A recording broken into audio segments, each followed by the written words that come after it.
3월 16일 수요일 새벽기도회에 나오신 성도님들을 주님의 이름으로 환영합니다. 현장에서 또 가정에서 영상으로 함께 하시는 모든 성도님들께 하나님께서 꼭 필요한 은혜 주시기를 간구합니다. 찬송가 446장 주음성 외에는 함께 찬송하면서 새벽기도회를 시작하겠습니다. 찬송가 446장 주음성 외에는 주음성 외에는 참 기쁨 없도다. 날 사랑하신 주 늘 계시옵소서. 기쁘고 기쁘도다. 항상 기쁘도다. 나 주께 왔사오니 복 주옵소서. 나 주께 왔으니 복 주시옵소서. 주 함께 계시면 큰 시험이기네. 기쁘고 기쁘도다. 항상 기쁘도다. 나 주께 왔사오니 복 주옵소서. 주 떠나가시면 내 생명 헛되네.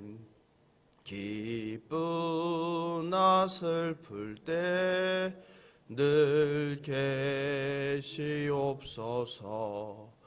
기쁘고 기쁘도다. 항상 기쁘도다.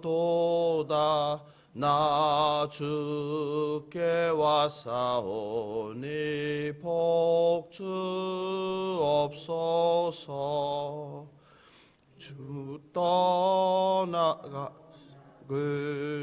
이루어 주시고 주 명령 따를 때 늘 계시옵소서.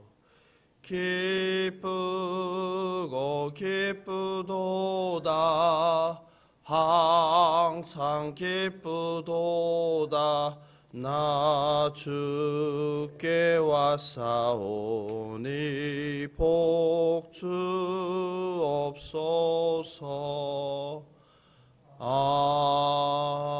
아멘. 이 시간 하나님께서 우리의 심령을 가난하게 하사 하나님의 거룩한 임재를 경험하는 시간 되게 해달라고, 무엇보다 하나님께서 하시는 말씀이 우리의 신비 가운데 잘 새겨지게 해달라고, 무엇보다 내 마음이 그리스도 영으로 충만한 시간 되게 해달라고 예수여 한번 부르고 기도하겠습니다.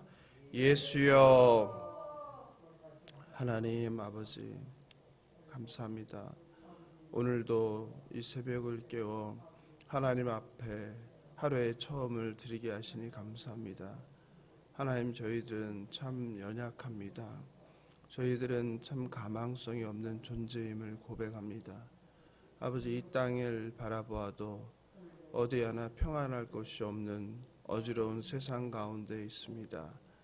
하나님, 연일 코로나가 30만 명이 넘고 이제 40만 명이 될 정도로 극성을 부리는 상황 가운데 있습니다. 정말 어쩌다 이런 상황까지 되었는지 답답할 뿐입니다. 하나님, 돌이켜보면 코로나가 몇백 명일 때도 얼마나 불안과 두려움 속에서 살았는데 지금은 40만 명이 가까운 상황이 되었는데도 우리가 일상을 살아갑니다. 하나님, 바라옵기는 코로나로 인해서 고통받는 많은 환우들을 불쌍히 여겨주시고, 코로나로 인해서 생사를 달리하는 사람들을 불쌍히 여겨주시고, 그 가족들을 위로하여 주시고, 속히 이 땅에서 코로나가 종식되어서 우리가 잃어버린 일상들을 회복하게 하시고 교회가 교회됨을, 또 교회가 잃어버린 예배와 그리고 성도의 교제를 회복할 수 있는 시간이 속히 올 수 있도록 인도하여 주시옵소서. 하나님, 오늘도 하나님 말씀 전합니다. 하나님 말씀을 통하여서 성도들의 상한 심령과 아버지 지친 영혼들이 위로받고 말씀의 달콤함을 깨달아서 세상에 나가 작은 예수로 살아갈 수 있도록 인도하여 주시옵소서. 신실한 주님의 백성들이 하나님 나라를 전하며 예수 그리스도의 사랑을 전하며 어두운 세상 가운데 빛으로 살아갈 수 있도록 인도하여 주시옵소서. 감사하며 생명 되신 예수님의 이름으로 기도합니다. 아멘. 오늘 주실 하나님 말씀 함께 보겠습니다. 마태복음 7장 1절 5절입니다. 마태복음 7장 1절 5절 한 절씩 교독하시고 마지막 절은 합독하겠습니다. 비판을 받지 아니하려거든 비판하지 말라.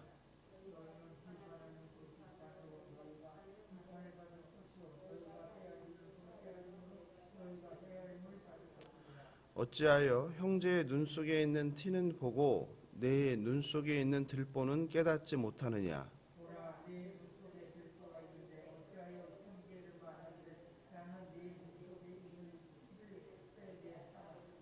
함께 읽겠습니다. 외식하는 자여, 먼저 네 눈 속에서 들보를 빼어라. 그 후에야 밝히 보고 형제의 눈 속에서 티를 빼리라. 아멘. 오늘 말씀은 사실 굉장히 부담스러운 본문이죠. 또 가능하면 피하고 싶은 말씀입니다. 교회 갈등, 교회 분쟁을 오랫동안 겪다 보면 아무래도 비판과 판단을 많이 하게 되어 있습니다. 저도 교회 갱신 운동을 9년 동안 하다 보니 한국 교회와 그리고 목사들의 문제점, 그리고 공동체에서 함께 신앙생활하는 분들의 연약함을 판단할 때가 있기 때문입니다. 그러나 예수님께서는 가감없이 1절에서 비판을 받지 아니하려거든 비판하지 말라고 말씀하십니다. 그래서 많은 학자들도 오늘 본문의 문맥상 혹은 숨은 뜻은 없는지 나름의 반론을 찾으려고 많이 연구했습니다. 어떻게든 예수님께서 하신 말씀을 제한적으로 적용하거나 예외적으로 해석하고 싶은 강한 유혹을 느낍니다. 그러나 우리 마음이 불편할지라도 예수님께서 분명히 우리에게 비판하지 말라고 하셨습니다. 너희가 비판하는 비판으로 비판을 받을 것이요 너희가 헤아리는 그 헤아림으로 너희가 헤아림을 받을 거라고 말씀하셨습니다. 그런데 정말 여기서 이야기하는 비판하지 말라라는 것이 우리가 보통 이야기하는 것과 같은 것인지 다른 것인지 우리가 살펴볼 필요가 있습니다. 여기에 쓰인 헬라어가 크리노라는 단어인데 헬라어 사전을 보면 다양한 의미로 쓰입니다. 구별하다, 판단하다, 간주하다, 결정하다, 또 법정 용어로 쓰일 때는 심판하다, 판정을 내리다, 송사를 하다, 그리고 하나님께서 심판한다 뜻으로도 굉장히 성경에서 다양하게 쓰입니다. 그런데 오늘 본문에서 쓰인 의미를 보면 너희가 그 헤아림으로 너희가 헤아림을 받을 것이라 이렇게 이야기했죠, 그렇죠? 그래서 오늘 본문에서 이야기하는 이 비판의 의미는 단순히 우리가 보통 쓰는 시시비비를 가리는 그런 이야기라기보다는 사람에 대한 정죄를 한다는 개념입니다. 야고보서 똑같은 단어가 쓰인 야고보서 4장 11절 12절을 제가 읽어드리겠습니다. 한번 찾아보시겠습니까? 야고보서 4장 11절 12절입니다. 야고보서 4장 11절 12절. 제가 가진 성경으로 373페이지 정도 되겠네요. 373페이지 신약성경 4장 11절 12절. 네, 같이 읽어보겠습니다. 형제들아 서로 비방하지 말라. 형제를 비방하는 자나 형제를 판단하는 자는 곧 율법을 비방하고 율법을 판단하는 것이라. 내가 만일 율법을 판단하면 율법의 준행자가 아니요 재판관이로다. 입법자와 재판관은 오직 한 분이시니 능히 구원하기도 하시며 멸하기도 하시느니라. 너는 누구이기에 이웃을 판단하느냐. 나왔죠? 예, 바로 이 말씀인데요. 사도 야고보도 형제끼리 비방하지 말라고 하셨는데요. 그 이유는 비방하는 것은 율법을 판단하는 것으로 누가 되는 거예요? 재판관이 된다는 거예요. 그러니까 비판하지 말라는 뜻은 옳고 그름을 가리지 말라는 게 아니라 네가 판단자가 된다는 것이죠. 그리고 판단자는 누구만 할 수 있다는 겁니까? 하나님만이 할 수 있다는 이야기죠. 즉 바꿔 얘기하면 뭐냐면 하나님 자리에 앉지 말라라는 거죠. 그러므로 누군가를 판단한다는 것은 하나님의 자리에 앉는 죄를 범한다는 뜻입니다. 그런데 여기서 우리가 유념해야 될 것이 교인들이 많이 실수하는 건데 비판하지 말라고 했으니까 무조건 아무 말도 안 하고 있는 것이 교인의 행할 바라고 생각하는데 그건 굉장히 잘못된 것입니다. 하나님께서는 타인의 죄를 눈 감으라고 하지 않으십니다.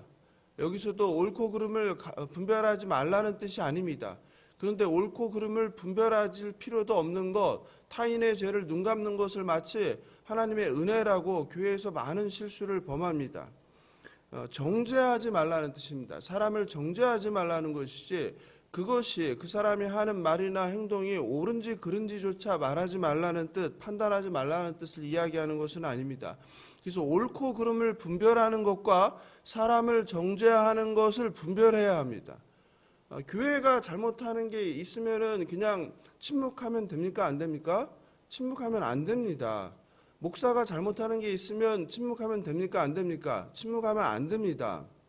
한국교회 정서상 교회와 목회자에 대해서는 잘못을 하더라도 그냥 침묵하는 게 마치 은혜인 양 하는데 굉장히 잘못된 것입니다. 그렇기 때문에 악이 점점 커져가서 결국은 나중에는 교회 전체가 무너지게 되는 일이 벌어지게 되고 수많은 양들이 상처와 영혼이 빼앗기는 일이 벌어집니다. 처음 시작할 때 잘못된 것을 올바로 잡아주었더라면 그렇게 큰 문제로 나중에 확대되지는 않았을 것입니다. 대개 보면 처음에 잘못되었을 때 그것을 은혜라는 이름으로 그냥 덮고 또 잘못되었는데 또 덮고 지나가다 보니 나중에 돌이킬 수 없는 상황까지 된 경우가 많습니다. 그러므로 오늘 판단하지 말라를 아무 말도 하면 안 된다. 옳고 그름도 분별하면 안 된다. 이런 뜻으로 잘못 이해하면 안 됩니다. 오늘 하신 말씀은 네가 하나님이 돼서 그 사람을 정죄하지 말라는 말이지 옳고 그름조차 분별하지 말라는 뜻은 아니라는 것을 여러분들이 좀 이해하면 좋을 것 같습니다. 본문 2절을 보면요. 신적 수동태가 사용되었습니다. 신적 수동태, 문법적으로 신적 수동태가 사용되었는데 신적 수동태가 사용되었다는 것은 무엇을 의미하냐면 주어가 하나님이라는 뜻이에요. 그러니까 너희가 비판을 받을 것이요. 즉 바꿔 얘기하면 뭡니까? 하나님께서 너희를 판단할 것이다 이런 뜻이에요. 오직 사람을 판단하는 것은 하나님 한 분뿐이라는 것을 기억하시는 저와 여러분 되면 좋겠습니다.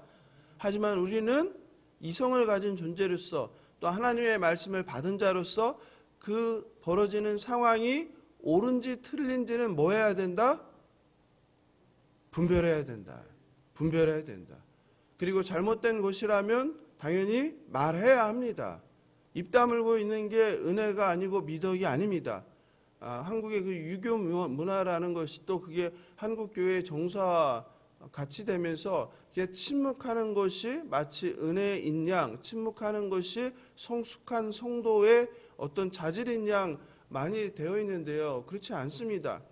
성도가 해야 될 것은 잘못된 것을 올바로 잡는 것이 그게 바른 하나님의 백성임을 기억하시기 바랍니다. 그리고 이제 헤아림이란 말이 나오죠. 예수님께서는 한 번 더 이야기를 하시는 거예요. 판단하지 말라 하시고 한 번 더 헤아리지 말라. 여기서 헤아린다는 것이 메트로라는 헬라어인데요. 이건 측정하는 단위예요. 길이나 무게나 뭐 거리 이런 것들을 측정하는 단위. 여기서는 분량이라는 의미로 쓰였습니다. 분량이라는 것이 성경에서는 어떤 전체적인 양이죠. 그러니까 네가 그 사람이 얼마나 뭐 잘 됐느냐, 얼마나 부족한 사람이냐, 얼마나 나은 사람이냐 이런 식으로 판단하지 말라는 뜻이죠. 너도 똑같이 그렇게 헤아리게 된다는 것이죠. 우리가 헤아린다는 것은 무엇입니까? 항상 나와 누군가를 비교하는 것이죠. 비교할 때 측정하는 게 뭐예요? 단위겠죠. 그래서 그거를 헤아림이란 메트로란 단어로 표현을 했습니다. 예수님은 3절 4절에서 과장법을 사용하시는데요. 어찌하여 형제의 눈 속에 있는 티는 보고 네 눈 속에 있는 들보는 깨닫지 못하는가? 무엇을 비교하고 있어요? 사람들이 비교할 때 그 헤아린다라고 했는데 예수님은 그것을 비교하는 것을 뭐와 뭐로 비교했어요? 티와 들보로 비교했죠. 실제로 그렇다는 거예요? 그렇지 않다는 거예요? 그렇지는 않죠. 도토리 키재기인 경우가 많죠. 고만고만하죠. 근데 예수님은 강조하신 거죠. 다른 사람에 있는 거는 뭘로 본 거예요? 예수님께서는 티끌로 본 거죠. 근데 너 속에 있는 것은 뭐로 본 거예요? 들보. 누가 더 크다는 거예요? 너의 죄가 더 크다는 거죠. 너의 부족함이 더 크다는 거죠. 만약 크기를 측정한다면 네가 훨씬 못난 놈이다 이거죠. 그죠? 근데 못난 놈이 뭐 한다는 거예요? 너보다 내가 보기에 잘난 사람의 뭐를 찾아낸다는 거예요? 보이지도 않는 티끌을 찾아내서 비판한다는 것이죠. 들보라는 것은 건축물의 기둥이죠. 그러니까 너무나 선명하게 보이는 거죠. 그러니까 너의 부족함은 누가 봐도 보일 정도로 너무나 선명하다. 그런데 네가 비판하고 판단하고 정죄하는 상대방은 어떻다는 거예요? 티니까. 티라는 것은 뭡니까? 아주 작은 점이죠. 그러니까 찾아서 일부러 찾아봐야 보일까 말까 하는 것이다. 그런데 지금 네가 하는 짓이 뭐라는 거예요? 너 안에 있는 그 들보는 보지 못하면서 다른 사람의 티를 찾아내려고 애쓰고 있다 이거죠. 그래서 우리 인간이 얼마나 다른 사람들과 비교하면서 자신의 허물은 알지도 못하면서 다른 사람의 허물을 잘 찾는 존재인지 이게 죄된 속성이 되겠죠. 사실 잘 보이죠. 그렇죠. 다른 사람이 뭐 부족하고 연약한 게 잘 보이지 않아요? 잘 보입니다. 근데 정작 자기 잘못은 모른다는 거죠. 예수님의 포인트는 어디에 있는 거예요? 너나 잘해라 이거죠. 너부터 잘해라. 너부터 잘하고 그리고 나서 다른 사람을 조언을 하던 알려주던 하라는 것이죠. 찰스 스윈들 목사님이 은혜의 각성이란 책에서 비판하지 말아야 할 7가지 이유를 말씀하셨는데요. 저는 늘 이게 참 공감이 되는 것 같아요. 한번 여러분들도 한번 들어보시면 좋겠습니다. 첫 번째, 우리는 모든 사실을 다 알지 못한다. 정당한 비판을 위해서는 모든 사실을 알아야 한다. 하지만 우리는 늘 제한된 사실에 대한 지식만 갖고 있을 뿐이다. 그렇죠? 두 번째입니다. 우리는 그 동기를 다 이해할 수 없다. 우리가 누군가를 비판할 때 우리는 그 사람의 동기를 완전히 파악할 수 없다. 그렇죠? 어제요 제가 퇴근해서 집에 들어가는데 저희 교회차니까 교회차가 제가 사는 아파트에 등록이 안 돼 있잖아요. 그러다 보니까 들어가려면은 거기서 대기해서 경비실이랑 통화해서 뭐 차 번호를 알려주고 하면은 뒤에 오는 차들이 기다리잖아요. 근데 제가 언뜻 딱 보니까 신호등을 받고 차들이 뒤에 막 줄지어서 들어오는 게 보이는 거예요. 그래서 제가 제 나름대로 나 때문에 내 차 때문에 뒤에 있는 사람들이 쭉 기다리면 안 되겠다 싶어서 그 차들을 먼저 보내고서 내가 들어가야 되겠다 싶어서 차를 한쪽에 대놨어요. 먼저 지나가도록. 그러면 저는 뭘 한 거예요? 그러지 않아도 되는데 굉장히 친절을 베푼 거죠. 그죠? 제가 먼저 왔으니까 먼저 들어가면 되는데 나름 뒤에 차가 조금이라도 기다릴까 하면 또 기다리면 또 얼마나 기다리겠어요. 그죠? 한 2, 30초인데 그거라도 빨리 가게 하려고 또 선한 동기에서 차를 오른쪽에 대놓고서 기다리고 있었어요. 먼저 지나가게. 그런데 한 차가 이렇게 오더니 제 옆에 차를 세우더니 저에다 대고 막 쌍욕을 하더라고요. 제가 창문은 내리지 않았는데 다 들리잖아요. 입모양이 보이잖아요. 한참을 막 쌍욕을 하는데 욕도 욕이지만 그 얼굴 표정이 얼마나 험악한지 그거 어떻게 했겠어요. 가만히 있어야죠. 또 교회 차인데. 저는 나름대로 뒷사람들을 배려해서 차를 한쪽에 대고 먼저 가시게 한 건데 그 사람은 뭐예요? 왜 차를 여기다 세워놨냐 이거죠. 그렇다고 옆에 길이 없는 게 아니라 길이 넓거든요. 지나가면 되는데 그렇게 요구를 하시더라고요. 그러니까 그 사람은 뭘 모른 거예요? 제가 거기서 차를 세워둔 동기를 모른 거죠. 오히려 어떻게 생각해야 돼요? 야, 참 고마운 사람이다. 응? 자기가 기다리지 않고 지나갈 수 있도록 먼저 가라고 차를 옆에다 세워놨구나 이렇게 해야 되는데 물론 모르겠지만 그런데 그게 아니라 쌍욕을 퍼붓고 거기다 차를 세워놨다고 지나가서 참 제가 말씀 준비하면서 아, 정말 그렇구나. 우리는 그 사람의 동기를 이해할 수 없구나. 그리고 우리가 그 동기를 알지 못하면서 그렇게 말하면 안 되겠구나. 그 사람이 제가 거기다 세워놓은 이유를 알았더라면 뭐 저에게 쌍욕을 하지 않고 뭐라고 해야 되겠어요? 참 당신은 배려심이 많은 사람이군요. 고맙습니다. 해야 되지 않겠어요? 우리는 다 동기를 알지 못한다. 세 번째는 우리는 완전히 객관적으로 사고할 수 없다. 그렇습니다. 사람들은 자기가 굉장히 객관적인지 알아요. 하지만 사람은 누구나 다 똑같습니다. 다 죄된 인간은 이기적이기 때문에 자기중심적으로 생각합니다.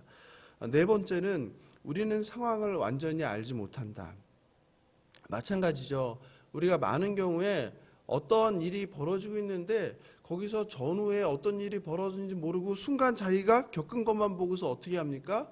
화를 내거나 반응할 때가 있죠. 그렇기 때문에 우리가 상황을 제대로 완전히 알지 못한 상태에서 비판하는 것은 옳지 못하다 이런 얘기죠. 다섯 번째는 우리는 보지 못하는 부분들이 있다. 우리의 인식, 우리의 눈과 귀, 느끼는 것들은 다 제한되어 있다는 것이죠. 그렇기 때문에 판단해서는 안 된다. 여섯 번째, 우리는 편견을 가지고 있다. 그렇죠. 우리는 많은 편견을 가지고 있죠. 우리는 자라면서 가져온 경험, 또 내가 공부했던 것들, 또 내 직업이 갖는 한계, 또 내가 갖고 있는 사람들과의 관계, 이런 모든 것들 때문에 우리의 생각은 전부 다 왜곡되어 있습니다. 그런 편견을 가지고 어떠한 것을 또는 어떤 사람을 판단해서는 안 된다. 일곱 번째, 우리 자신은 불완전하며 일관성이 없다. 그렇습니다. 우리는 정말 불완전한 존재이고 일관성이 없어요. 우리가 그런 말 많이 하잖아요. 그때그때 달라 하잖아요. 이게 얼마나 이기적인 말이에요. 그죠? 일관성 있게 해야 되는데 A라는 경우에는 어떻게 했다가 B라는 경우에는 또 다르게 하고 늘 우리가 자녀 교육할 때도 그렇죠. 아들에게 다르게 하고 딸에게 다르게 하고 그렇죠. 첫째에게 다르게 하고 둘째에게 다르게 하고 똑같이 일관적으로 돼야 되는데 그렇지 않다는 것이죠. 그죠? 어떻습니까? 굉장히 공감되지 않아요? 예, 저도 굉장히 스펄전이라는 사람이 굉장히 이야기를 우리가 비판하면 안 되는 이야기를 7가지 근거를 참 잘 들었다. 그런 생각이 들었습니다. 찰스 스윈돌 목사님이죠. 7가지 예를 우리가 기억한다면 우리가 비판하고 싶을 때 많은 경우 좀 우리가 절제할 수 있지 않을까 생각이 들었습니다. 신학자 C.S. 루이스가 있는데요. 일관성과 관련해서 이런 말을 했어요. 한번 들어보십시오. 옥스퍼드 대학원 학생이 일관성 없는 태도를 보였던 일화를 소개했는데요. 그 학생은 유명한 정치인에 대해서 늘 매우 비판적인 시각을 가지고 있었다. 그런데 어떤 파티에서 그 정치인이 그 학생을 사람들 앞에서 칭찬하자 그 다음부터는 그 정치인에 대해서 우호적인 시각으로 바뀌었다. 어떠세요? 우리도 그런 경우가 있죠, 그죠? 예, 이 정도로 우리 인간이라는 사람이 일관성이 없는 존재에 불과하다는 것을 이야기하고 있습니다. 그렇습니다. 우리가 판단해야 될 이유도 많겠지만 판단해서는 안 되는 이유도 이렇게 많습니다. 여러분들이 어떠한 상황이나 어떤 사람에 대해서 제대로 알지 못하면서 그 순간에 보이는 것으로 판단하는 것이 얼마나 큰 잘못인지를 이야기하고 있습니다. 두 번째 이야기 드리고 싶은 것은 오늘 본문이 첫 번째 말씀드린 건 그거예요. 무조건적으로 판단하지 말라는 뜻이 아니다. 우리는 판단할 때에 모든 것을 알지 못하기 때문에 정죄하지 말라는 뜻이다. 그러나 옳고 그름은 시시비비는 가릴 줄은 알아야 된다. 이런 말씀을 드렸고요. 두 번째 말씀드리고 싶은 것은 판단하지 말고 자비를 베풀라라는 뜻이에요. 판단하지 말고 자비를 베풀라. 긍휼히 여기라. 남을 판단하는 것은 하나님 자리에 앉는다는 거였죠. 정죄하지 말라. 근데 당연히 하나님의 백성은 옳고 그름을 분별할 수 있어야 됩니다. 그렇죠? 환자를 치료하는 의사가 환자의 상태를 분별하는 것과 환자를 판단하는 것은 다른 문제이죠. 그렇죠? 의사가 환자를 치료하는데 병에 대해서 이야기하지 이 사람이 성숙한 사람이야 연약한 사람이야 이렇게 판단하지 않죠. 이 사람이 좋은 사람이야 나쁜 사람 하지 않죠. 의사가 하는 것은 뭐예요? 오직 그 병이 어떠한지죠. 그죠? 그런데 환자가 아픈 곳을 숨기면 치료를 할 수 있겠어요? 없겠어요? 없죠. 마찬가지로 우리가 옳고 그름에 대해서는 정확하게 판단을 할 수 있어야 되겠죠. 다만 그 사람이 좋은 사람이냐 나쁜 사람이냐 성숙하냐 부족하냐 연약하냐 믿음이 좋으냐 나쁘냐 이거는 하면 된다 안 된다? 안 된다는 거예요. 그 사람의 믿음을 내가 어떻게 알아요? 그렇지 않아요? 그거는 누가 하는 일이다? 하나님께서 하는 일이다. 절대 그건 하면 안 된다. 그런데 두 번째 제가 드리고 싶은 말씀은 바로 긍휼함을 가지라는 거예요. 존 웨슬리가 이런 말을 했어요. 예수께서 금지한 판단 행위는 사랑과 반대되는 방식으로 다른 사람을 생각하는 행태이다. 다시 들어보세요. 예수께서 금지한 판단 행위는 사랑과 반대되는 방식으로 다른 사람을 생각하는 행태이다. 그러니까 사랑 없이 한다는 거예요. 이거를 하지 말라는 거예요. 그럼 바꿔 말하면은 다른 사람에게 무엇으로 하라는 거예요? 사랑으로 하라는 거죠. 즉 정죄하지 말고 어떻게 하라? 사랑으로 겸손함으로 그리고 긍휼함으로 하라. 이것을 이야기하는 것입니다. 실제로 오늘 병행 본문인 누가복음을 한번 같이 살펴보겠습니다. 누가복음 6장 35절 보면 나오거든요. 같이 읽어볼까요? 99페이지입니다. 읽어보겠습니다. 비판하지 말라. 그리하면 너희가 비판을 받지 아니할 것이요. 정죄하지 말라. 그리하면 너희가 정죄를 받지 않을 것이요. 용서하라. 그리하면 너희가 용서를 받을 것이요. 굉장히 특이한데 누가복음 6장 37절에는 뭐가 나옵니까? 끝에? 예? 용서하라. 그렇죠? 용서하라가 나와요. 그러면 너희가 용서를 받을 것이다.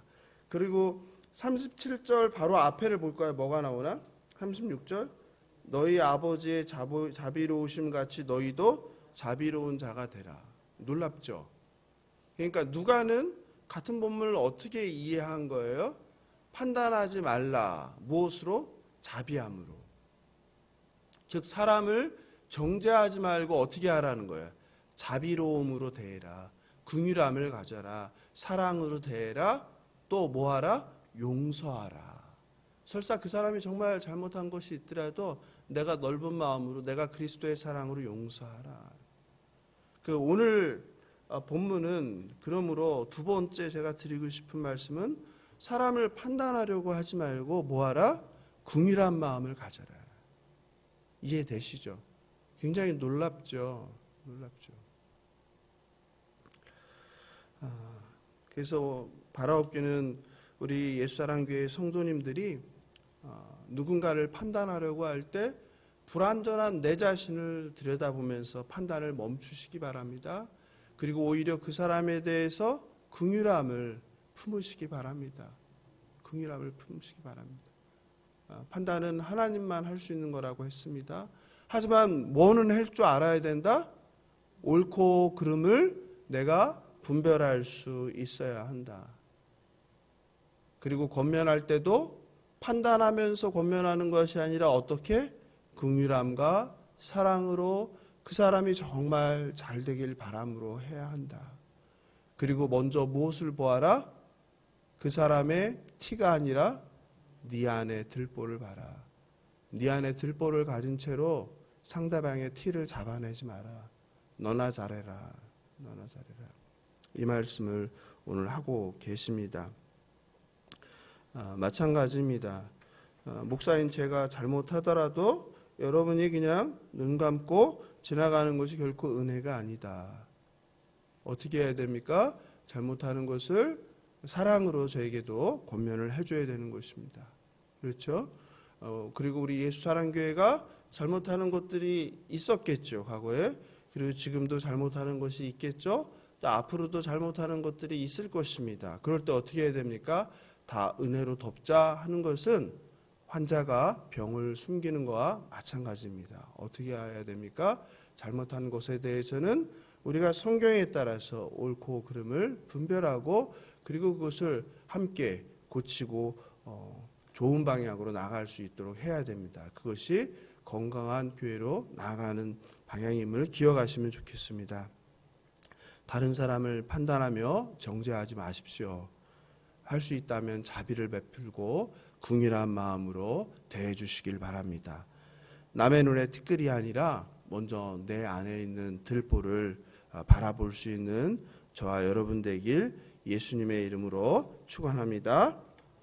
이 시간 기도할 때에 나 같은 죄인 살리신 주님의 은혜에 감사하면서 내가 비록 옳고 그름은 늘 분별을 잘해야 되겠지만 거기까지 하고 그 사람에게까지 나가서 사람을 판단하고 정죄하는 그런 일이 없도록 그런 죄를 범하지 않게 해달라고 나의 입술을 주장하여서 사람을 궁휼히 여기고 축복하는 말만 하게 해달라고 그 사람을 저주하고 비난하고 비판하는 이런 악한 말을 하지 않게 해달라고.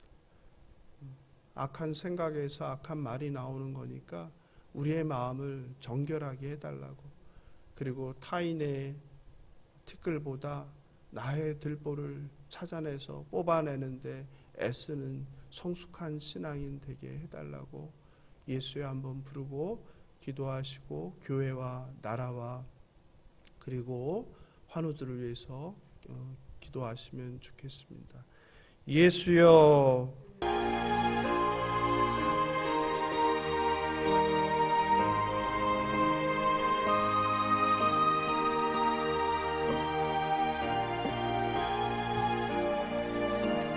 하나님 아버지 감사합니다. 오늘도 하루의 시작을 온전히 하나님 앞에 나와서 말씀을 듣고 찬양하고 기도하게 하시니 감사합니다. 비판을 받지 아니하려거든 비판하지 말라. 너희가 비판을 받을 것이요 너희가 헤아리는 그 헤아림으로 너희가 헤아림을 받을 것이라고 말씀하셨습니다. 내 눈 속에서 들보를 빼어라 말씀하셨습니다. 아버지 형제 안에 있는 티를 빼려고 애쓰는 자가 아니라 내 안에 있는 들보를 빼내려고 애쓰는 신앙인이 되게 하여 주시옵소서. 어떠한 상황 가운데도 옳고 그름을 분별할 줄 아는 신앙인 되게 하여 주시옵소서. 하지만 거기서 멈추게 하여 주시옵소서. 사람을 정죄하고 판단하는 하나님의 자리에 앉지 않는 저희들 될 수 있도록 은혜를 베풀어 주시옵소서. 사람에 대해서 판단하려고 할 때마다 판단하기보다는 그 사람을 긍휼하게 여기고 불쌍히 여기고 사랑하는 마음을 가질 수 있도록 은혜를 베풀어 주시옵소서. 하나님 정말 저희들은 너무나 입술이 부정한 자들임을 고백하오니 저희들을 불쌍히 여겨주셔서 저희들의 입술을 주장하여 주시고 저희들의 혀를 제어하셔서 불필요한 말, 쓸데없는 말, 저주하는 말, 비난하는 말, 불평하고 불평하는 말들을 하지 않도록 아버지 늘 감사의 말, 축복의 말, 은혜의 말, 사랑의 말을 하는 저희들이 될 수 있도록 저희들의 혀와 입술을 주장하여 주시옵소서. 하나님 오늘도 말씀 듣고 세상으로 나아갑니다. 세상 가운데에서 축복의 말과 사랑의 말을 하는 저희들 될 수 있도록 인도하여 주시옵소서. 감사하며 생명 되신 예수님의 이름으로 기도합니다. 아멘. 주님께서 가르쳐주신 기도로 새벽 기도를 마치겠습니다. 하늘에 계신 우리 아버지여 이름이 거룩히 여김을 받으시오며 나라의 임하옵시며 뜻이 하늘에서 이룬 것 같이 땅에서도 이루어지이다. 우리에게 일용할 양식을 주옵시고 우리가 우리에게 죄 지은 자를 사하여 준 것 같이 우리 죄를 사하여 주옵시고 우리를 시험에 들게 하지 마옵시고 다만 악에서 구하옵소서. 나라와 권세와 영광이 아버지께 영원히 있사옵나이다. 아멘. 안녕히 돌아가십시오.